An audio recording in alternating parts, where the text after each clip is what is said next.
नमस्कार दोस्तों, welcome to Bharat civil affairs. और आज हम लोग एक इंपॉर्टेंट इश्यू के बारे में बात करने वाले हैं। देखें, आरबीआई की आज रिसेंटली मॉनेटरी पॉलिसी कमेटी की मीटिंग थी जिसमें रेपो रेट को लेकर डिसीजन लिया गया। तो वो डिसीजन क्या था और आरबीआई के ये जो डिसीजन है वो किस तरीके से इम्पैक्ट डालते हैं, प्लस ये बजट के बाद का डिसीजन जो है ये लार्ज स्केल पे कस्टमर्स को इम्पैक्ट करता है। अगर रेपो रेट कट होती है तो उसके किस तरीके के इम्पैक्ट होते हैं, ये इन सब चीज़ों के बारे में आज हम लोग डिटेल में डिस्कस करने वाले हैं। तो ये मॉनेटरी पॉलिसी कमेटी क्या है, इसमें डिसीजंस किस तरीके से लिए जाते हैं, आरबीआई गवर्नर का क्या रोल लेता है, इन सब चीज़ों के बारे में हम लोग आज डिटेल में डिस्कस करने वाले हैं। तो सबसे इंपॉर्टेंट आज की न्यूज़ ये है कि आरबीआई ने क्या करा, रेपो रेट को अनचेंज रखा है।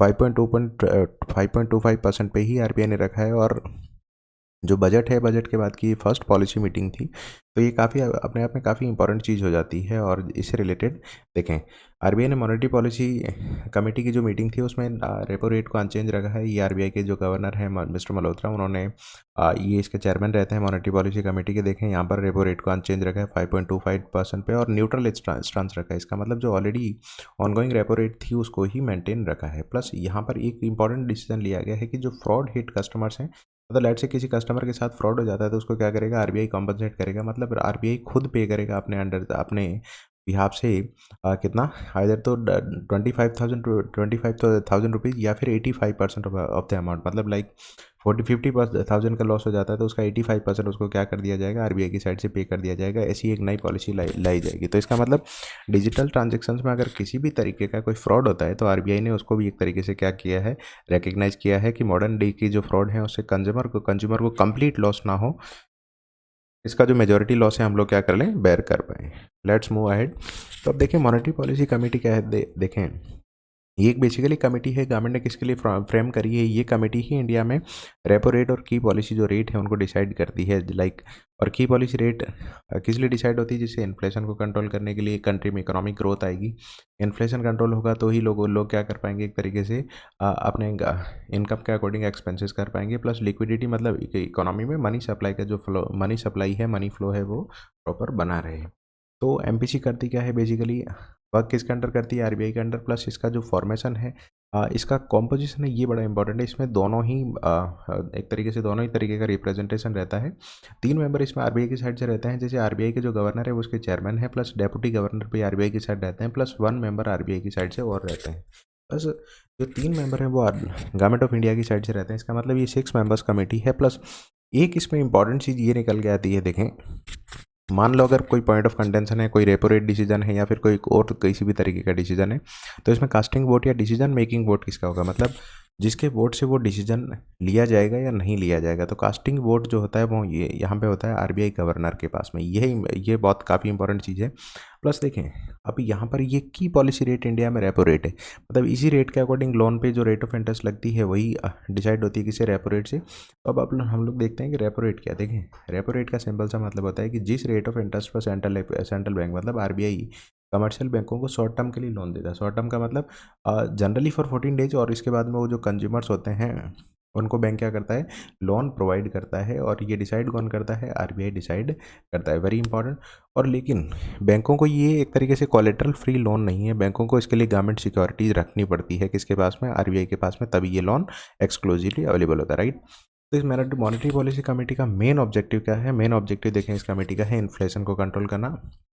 अगर इन्फ्लेशन कंट्रोल होगा इंडिया में तो ही क्या हो पाएगा, लोगों की इनकम लेवल सस्टेन रह पाएंगे, प्लस लोगों का एक्सपेंसेस बहुत ज़्यादा नहीं बढ़ेंगे, प्लस एक्सपेंसेस या खर्चे का बर्डन लोगों पर बहुत ज़्यादा नहीं आएगा। तो एक तरीके से इन्फ्लेशन का टारगेट क्या रहता है इस कमेटी के अंडर, 4 ± 2%। इसका मतलब क्या है, minimum rate of inflation year on year कितनी होनी चाहिए, 2%, और ज़्यादा से ज़्यादा कितना हो सकता है इन्फ्लेशन, 6%। मतलब इन्फ्लेशन मिनिमम 2%। इसका मतलब है कि ईयर ऑन ईयर गवर्नमेंट खुद कहती है कि थोड़ा बहुत इन्फ्लेशन होना चाहिए, इस रेंज में होना चाहिए, जो क्या इंडिकेट करता है लोगों की इनकम बूस्ट हुई है, ऐसा इंडिकेशन देता है या करता है। और अगर 6% से बियॉन्ड इन्फ्लेशन है, इसका मतलब क्या है कि कुछ रीजन से चीज़ें महंगी हुई है जो लोग उसको क्या नहीं कर पाएंगे, अफोर्ड नहीं कर पाएंगे। तो ये ज़्यादा rate of inflation is considered risky for the people.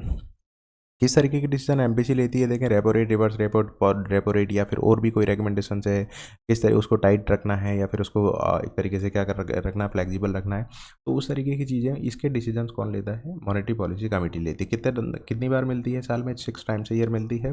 Matter क्यों करता है, क्योंकि ये बेसिकली क्या करता है, देखें मैंने अभी डिस्कस किया था, रेपो रेट के अंडर ही बैंकों को आरबीआई लोन देता है जिस रेट ऑफ इंटरेस्ट। अब ये बैंक उस लोन का क्या करेंगे, कस्टमर को देंगे। कस्टमर को लोन देंगे, इसका मतलब क्या होगा, कस्टमर की लोन या तो सस्ते होंगे, ईएमआई सस्ती होगी, एफडीआई के इनफ्लोज बढ़ेंगे, इंडिया की जो करेंसी होगी रुपया वो अप या डाउन भी इससे होगा। इंडिया के इम्पैक्ट स्टॉक मार्केट पे भी इसका क्या रहेगा, इम्पैक्ट रहने वाला है।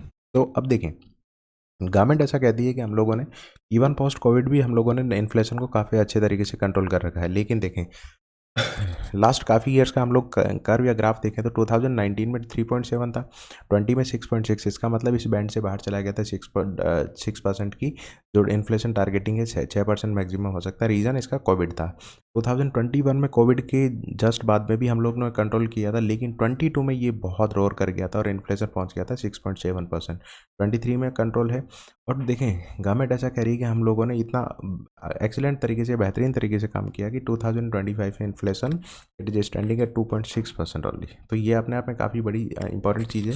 प्लस ये जो मॉनेटरी पॉलिसी कमेटी की आज की मीटिंग थी उसमें आरबीआई ने एक इंपॉर्टेंट प्रपोजल दिया, इन्फ्लेशन लाइक रेपो रेट को हम लोग इसी पे स्टेबल रखेंगे, लेकिन अगर कंज्यूमर के साथ में किसी भी तरीके का फाइनेंशियल फ्रॉड होता है तो उसको क्या क्या दिया जाएगा, 25,000 या फिर 85% के इक्वलेंट हम लोग उसको क्या कर दे देंगे, वैल्यूशन उसका कंज्यूमर को रीपे कर देंगे। तो ये अपने आप में काफ़ी इंपॉर्टेंट डेटा यहाँ निकल के आता है। देखें आरबीआई ने रेपो रेट पोज क्यों करी है, इसके पीछे इंपॉर्टेंट ये है कि इंडिया का जो इन्फ्लेशन इतना ज़्यादा नहीं है, लेकिन फूड इन्फ्लेशन अभी भी थोड़ा बहुत है, तो ये वॉलेटाइल है प्लस रिस्की भी है। इसलिए आरबीआई ने क्या करा, इसको फर्दर कट करने से हो सकता है मनी फ्लो और ज़्यादा हो जाए और इन्फ्लेशन क्या हो सकता है, बढ़ सकता है। तो अभी आरबीआई ने इसको क्या करा, पोज ही रखा है।